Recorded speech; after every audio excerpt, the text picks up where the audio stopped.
Have you ever planned to say no and wanted to say no, but when you open your mouth, the word yes came flying out? Well, if so, today's video is just for you.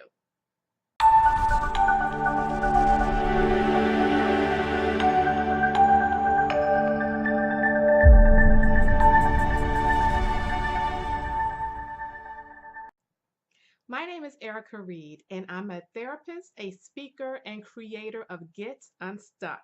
And today we are talking about how to clearly communicate your no. Now, this is the fourth video in a series all about how to set healthy boundaries. So I encourage you to look at each of the videos so that you can establish those personal and emotional boundaries with the people in your life. Now, the series has covered why it's so important, why it's so challenging. And in the most recent video, we also talked about how to draw that line, how to identify the boundary. But just to give you a quick review, some people find it very difficult, challenging, hard to establish these boundaries, to say no.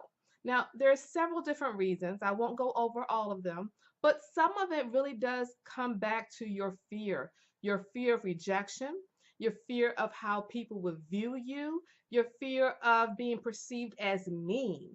It may even go a little bit deeper, and you have this belief system that it's unchristian like, or you're not being a good servant of God when you say no to people. And those yeses keep flying out of your mouth. Well, we talked about how that's not accurate and how, in order to serve others, to take care of others, you really have to take care of yourself too.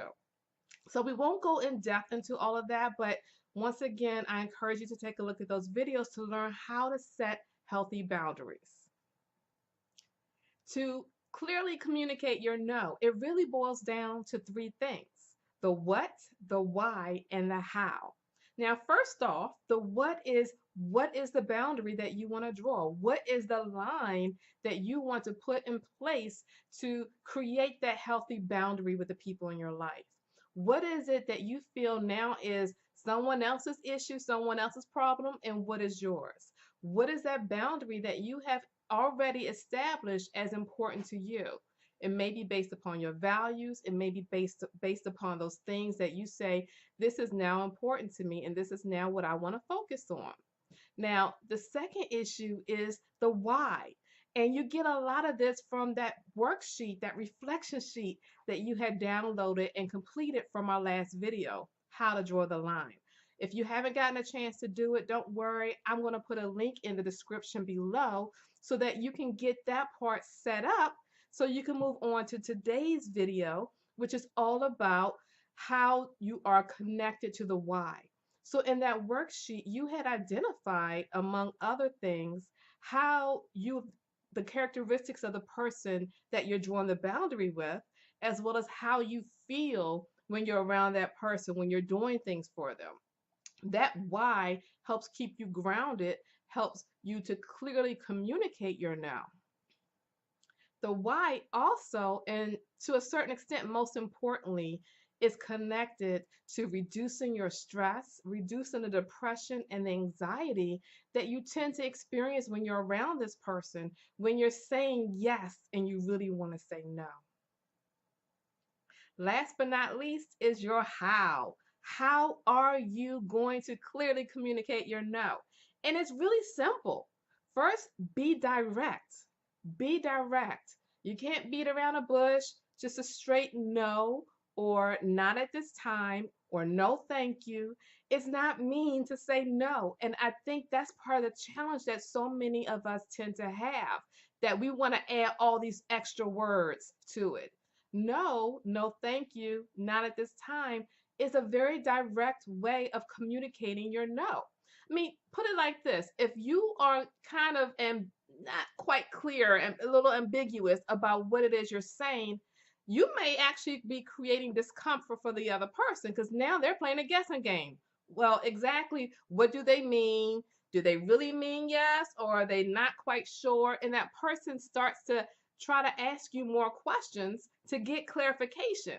Now you're uncomfortable because you were not clear and direct. The second part is don't apologize. Now, when you apologize, that means you feel like you did something wrong.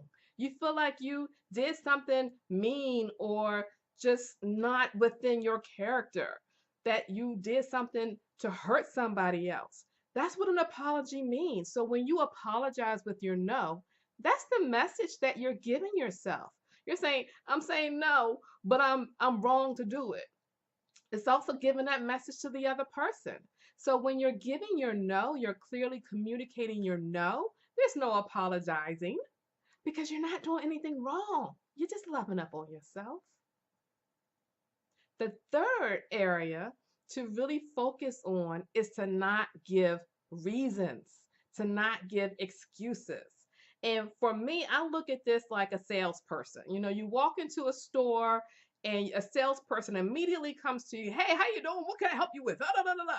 And they start asking you all these questions to figure out a way to wiggle in there and get what they want from you, which is a sale.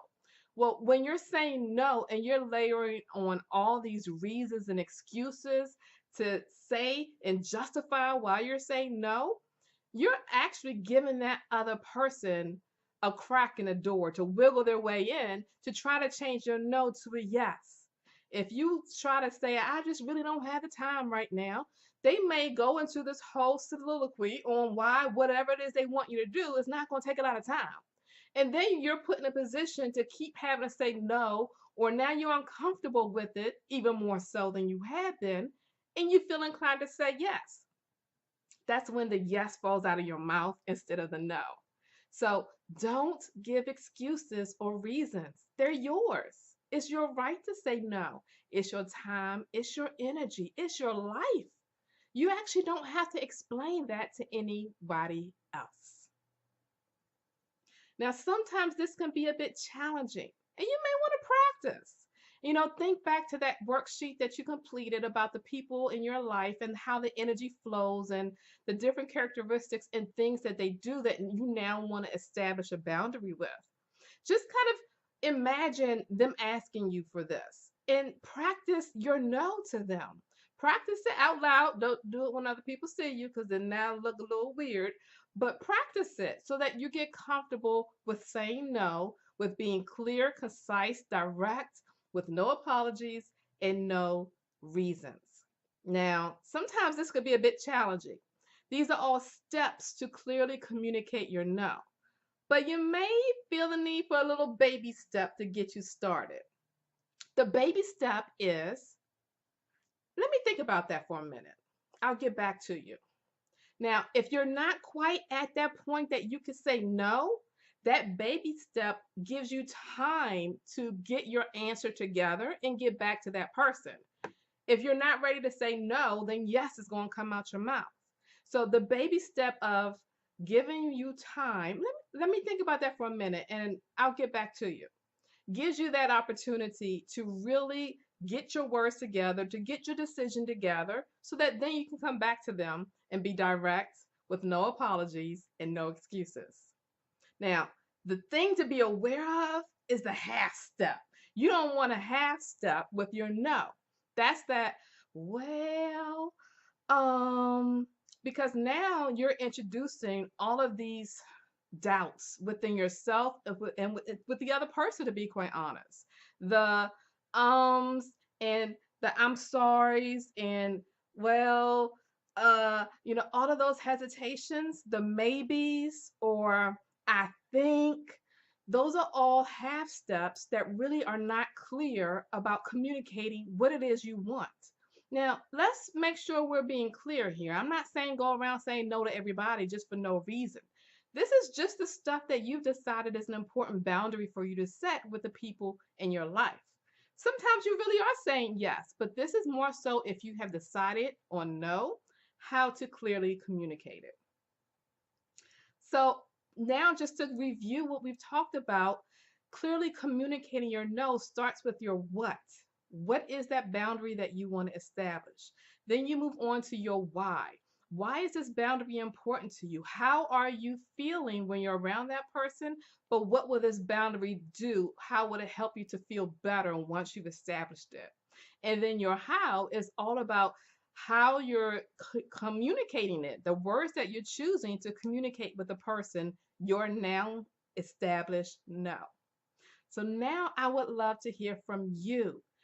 Drop me a comment below letting me know your thoughts on how it would feel for you to say no to those things you really want to say no to. What are some words that come to mind? What are some feelings that you know you're going to experience when you clearly communicate your no in those areas of life that you've established this boundary? Now, I've mentioned this is the fourth video, so I'll make sure to link all of the videos in the description below so that you can watch them all if you had not had the opportunity to. So I thank you for joining me today. It's all about giving you information to create that life you love, to remove and identify any obstacles that are standing in your way of the healthy relationships, the love for yourself, and creating that business or that personal life that you deserve. Take care.